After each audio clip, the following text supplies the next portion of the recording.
Join me for the full accounting of how I created this painting. So let's talk about what I did the first day of painting, shall we?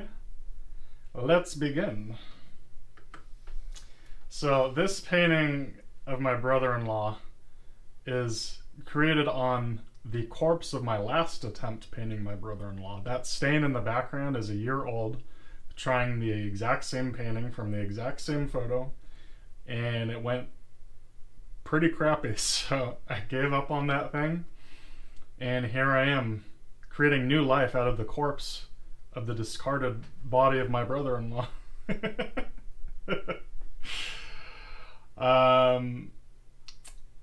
It's alright. Halloween's this month. I can get away with saying things like that. So, I began this painting by not doing a drawing, just recognizing that this is 50% dark, 50% light. So I draw a line straight down the middle and just divided it into two sections of mass of light on the right and a mass of dark on the left. And that's the number one defining shape of this portrait, you know, is just getting that split straight down the middle. Establishing that right away is a good call for half light, half dark. Because then you can work the little shapes of light that stick into the dark, just cross the line, and vice versa. You can cross the little shadow shapes, like of the mouth, for instance, that cross over that dividing line into the light side.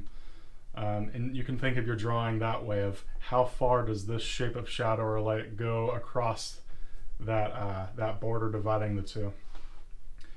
So that's how I decided to start, was just by ghosting in those two masses of value. From there, I established that light island of the eye socket, or dark island of the eye socket on the light side of the shape, because that's the major floating island over there sticking out on that side. And just loosely getting in the entire head, rather than locking down one section and saying, okay, I have this beautiful eye, I have this beautiful mouth, this beautiful nose. At this point, everything is just hideous and ugly. And to be honest, it's going to stay that way. So, but that's how I decided to work, was let's not make anything too pretty. Let's just work on the overall effect, impression of the head, the neck. The shirt I barely even touched till I was like 6 or 7 hours into this. But just going for big shapes, get it in, adjust drawing errors as I go along, and then day 2, day 3 is when I decide to go in for more definition of those features. So it's the next day. I'm about halfway through this painting of my brother-in-law Sergio, and I'm going to walk you through what my plans are for the next step in getting this painting further along to completion. This is my head, by the way. That's my brother-in-law's head, and that's the painting of my brother-in-law's head. So back to my head. I'm going to zoom you in here and let you know what I'm thinking. And this is just to include you guys in the creative process. So when you get close, you can see there's a lot of like weird brushwork that isn't very unified. You can see in the lights here, it's kind of broken up, and this all needs to be a unified mass. Right now it's too patchy for starters, so I'm going to need to do that. The drawing needs work. The nose is too short for his type, which means the lips are too high. Need to work on the expression. The hair is very loosely blocked in, but I need to work on that edge where it meets the skin. Make sure that that's soft and appropriate so that it looks like hair.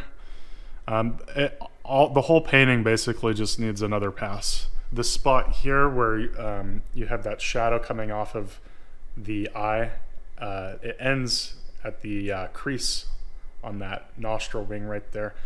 That's too light. That needs to be beefed up a little bit. If you look in the reference, that's really doing a lot of the work in modeling that side of the face there. That's a little island of shadow that divides up the light of the nose from the light coming down the side of the face, the cheek, down to the chin and neck. So that's an important part of the design that I'll need to work on. I'm happy with this little pink soft transition spot into the background. I think that's cool. That adds a little feeling of that side of the face glowing into the background a little bit. So as long as I keep that, it doesn't matter if the head sucks, because I have that nice little pink glow that's just gonna make everything better. So that's nice at least. So all right, I'm gonna dive in now and work on this thing and update you hopefully when this thing's looking decent. And if it doesn't look decent, you get to watch me cry. So grab your popcorn. Well, thank you, Daniel, for those thoughts. I thought that was pretty inspiring personally. I just love the enthusiasm coming from this artist's soul as he shares his work and hopes for the future. So if you're touched by that as well, let me know, because I thought that was just beautiful. So I'll tell you what, let's take a minute. This is everyone's favorite part, and let's talk about the palette, which no one cares about. You just put whatever colors you want out on that thing and you paint with them. Okay, it's not that complicated. But for those of you who do care, I will go into some detail here. So a lot of these colors are pretty standard. The only two things I'm going to mention are I worked limited. So rather than put out every bloody color I have, which is like 1,000, I decided this was taken at sunset, this image. So I'm going to use sunset colors. I didn't put Cad Lemon Yellow out. I just used Cad Yellow Deep and Cad Orange. Didn't even put Cad Red out. Just used permanent alizarin for that cool red. For some that you sometimes get that kind of peachy red color at sunset, but you don't get, at least in this reference, in my brother-in-law's complexion at this time of the day, you don't get it anywhere in the background. You don't get Cad Red anywhere, and so it wasn't necessary to put out. And finally, you see, I have two piles of white, and for some reason I was schizophrenic and decided to put half of it on the right side with the shadows, and that's just flake white, which I basically just used in the shadows because it works really well in the shadows when you just want to lighten it just a hint without going crazy. Titanium white in the shadow is just a nightmare most of the time. You use a little dab of it and all of a sudden your shadows look like crap. So just do the right thing and use lead. And if you get brain poisoning, then you'll just end up like me. So, that's like a win-win in my opinion anyway. So, look, okay. Lead poisoning, mental disorders, we need to talk about them, but let's not pretend they're a bad thing, okay? Just use lead when you feel like it, damn it. Okay, it's about 8:30, and time to get back into this painting. So I'm gonna go through my thoughts and decide what's next and show you guys where we're at. So here's where we're at. I haven't done anything with the hair, but the face is definitely moving in the right direction. There's more unification in the lights. The nose is about the right length. I think the next step is this little corner of the eyebrow where it meets the nose. That little sharp line there where it goes into the eye socket, that's a little bit low. That needs to go a little higher. Everything again needs another pass, especially the lips and the nose. The hair needs to get in, and that shadow area has basically nothing in yet. except for that initial block in color. So that's what I think the next step is. I'm not crying yet, so you don't get to watch me cry, but if I do, I promise to record it for you. Well, once again, I think that that is just beautiful, what I had to say there. I mean, I was quite tired, and it shows, but even in the dark of the night, at the end of the day, you can just feel that passion radiating through. And I really think that that's going to change the world for everyone who watches this video. So at this point, there's just a couple things to say. I unify the lights, just like I said I was going to do. Pretty much, at each stage I'm doing the things I'm telling you I'm going to do in the morning beforehand. But yeah, basically, at this point, the lights start to look unified. I have to sharpen up that edge, the cast shadow underneath the eye socket. That's kind of one of the main hard edges in this painting, is that cast shadow. And so it's important it doesn't get too soft. So I established that, and I also get some sweet little hair swoopies going on there, which are always fun to do these kind of movements with your brush and pretend that you're some fancy fine artist in Paris who's doing all kinds of pretentious movements with your body and allowing that energy to imprint itself on the canvas. So that's always a delight, I must say, a true delight. So that's about all there is to say here. I'll see you in the next installment on this masterpiece. Okay, so it's the third day working on this painting, and I'd like to get it finished today. I'm about 6 hours, maybe 7 hours in, and I'd like to have this thing finished in another 3. So what I did was I wrote down a list of the things that are bugging me. I'm going to address those things and then look it over again. And once I'm overall in a place of satisfaction with the overall painting, I'll call it done, because this isn't meant to be like a 30-40 hour painting. I'd like to keep the total painting time for this to around 10 hours. I think that's going to be the sweet spot in terms of balancing quality and time spent. It wasn't my intention to go into this putting 60-70 hours into it. If I would have had that intention, I would have done color studies first, and put a lot more thought into the design, the composition, color selections, and so forth. So let's go ahead and take a look at the piece, and I'll go down the list so you can see what I'm thinking.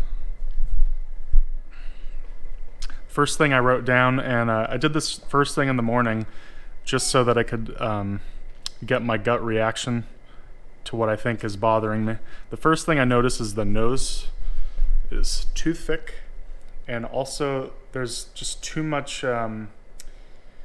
undulations in that border between light and dark. His nose is a lot straighter. If you take a look at the reference, that line going down the middle is very much just a straight line dividing light and shadow. And here I've got weird little thicker part and curve and just nonsense going on. So one tip you can use to figure out what's bothering you with a painting is you can block off the part of the painting that's bugging you and see if that makes it feel better. And you can do the opposite, which is just to focus in on that one spot and compare it to the image. So if I want to analyze the nose, I can look at just the nose, or I can look at everything except the nose. And if it looks good except the nose, then I know that that's a problem. So doing the same thing, I came to the following conclusions: that the right jaw is too thin. This is just off of straight on, which is a hard position to paint. It's very challenging because it's just off of perfect symmetry. But in this case, we should be seeing more of the light side of the face than the dark side of the face. And here, it looks like I need just a hint more there. The chin is kind of missing the tilt that the rest of the head has. There's a slight tilt heading at a slope down to the left, and the eyes, the nose, just the whole face needs to have it. And right now the chin is pretty straight, and so that needs to be adjusted. This background on the left is just completely flat. It needs a little bit of something going on. I like what I have going on in here, but over here it's just there's no interest at all. Let's see, what else did I have? Shadow on the left side of the face. I haven't put in any indication of the dark hollow of the eye socket or the little crease coming off the nose. That's a good thing not to overplay, but I think the painting is going to want a little bit of that, at least some indication. I think the forehead is a little too wide. I need to work back in, especially on this side, that border of the hair. And it's also using that same trick of just covering up the rest of the face. I think the forehead is too scumbly. There's too much interest. There's too many wispy brush strokes that are calling for attention. And lastly, the section here, the glabella, just above the light shape of the nose where it connects into the eye socket. Same thing. There's too much going on there. It's too distracting, and there's too much information in it. So I need to unify that with the shadow shape on the left as well as with the eye on the right. There's just way too much going on there. It takes too much attention, and it's distracting from the overall unification of that side of the face and the shadow shapes. So those are my thoughts, and I'm going to dive into it. Probably got to oil out on the left to make sure that I can do some of that work in the shadow side without it looking patchy. And I'll put out a little bit of fresh paint. I still have most of my paints ready. Most of it should be wet enough to work with, but I need to top off a little bit in the darks because those tend to dry overnight. So those are my thoughts, and it's time to start. So thank you for joining me. And at last we come to it, the final stage of this painting and the final stage of grief, acceptance. And this is where I have to accept deep down inside that I still suck at painting, and that this will not be hanging in a museum. It won't be hanging in a gallery, probably, not even a very crappy gallery. And I just have to accept that and continue on with my life and move on to the next painting. So the real challenge here was that shadow side. That shadow side, finding the balance between how much of this eye do I paint, how much indication do I put in here, how simple do I keep it. It was really tough because the values are all really tight on the shadow side, but it also didn't feel right just leaving it as a flat mass of dark over there either. I felt like I needed some indication of the eye for symmetry. I needed a little indication of the crease of the mouth on that side, again for symmetry. But that balance of tiny little bits of reflected light popping up here and there, and just placing the eye correctly while also making it soft enough that it doesn't stand out too much, that was really kicking my butt.